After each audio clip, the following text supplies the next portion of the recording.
дижитал бирж. Coin ба токен. Криптовалютын салбарт хамгийн өргөн ашиглагддаг нэршлүүд бол coin болон токен юм. Зарим тохиолдолд хүмүүс эдгээр хоёр нэршлийг төдийлөн ялгахгүй байх. Хооронд нь холь солих зэрэг асуудлууд үүсдэг. Хэдийгээр coin токен нь адил төстэй ижил утга илэрхийлж буй мэт боловч хоорондоо асар их ялгаатай хоёр ойлголт юм.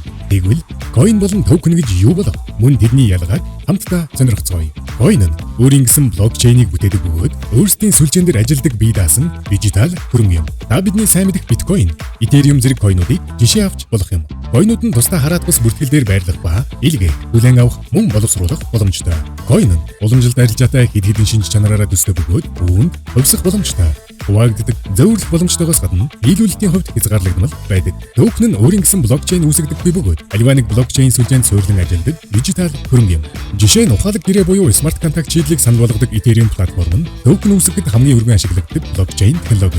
Токен нь coin-тэй харьцуулахад илүү өргөн цар хүрээтэй функцүүдийг санал болгох зорилготой дижитал хөрөнгө юм. Coin болон токены гол ялгаа нь тэдгээрийн бүтэц болон зорилгод оршдог. Coin нь төвлөрсөн бус сүлжээний үндэс суурийг бүрдүүлж аюулгүй байдлыг хангадаг бол токен нь төвлөрсөн бус програмууд болон блокчейн дээр суурилсан бусад платформуудыг хөгжүүлэхэд чиглэгддэг. Токеныг бүтээхэд бэлэн байгаа блокчейн ашигладаг тул coin-тэй харьцуулахад бүтээхэд илүү хялбар байдаг. Харин эсвэргээрээ coin бүтээх нь шинээр блокчейн үүсгдэг тул илүү их цаг хугацаа хөрөнгө зарцуулагддаг.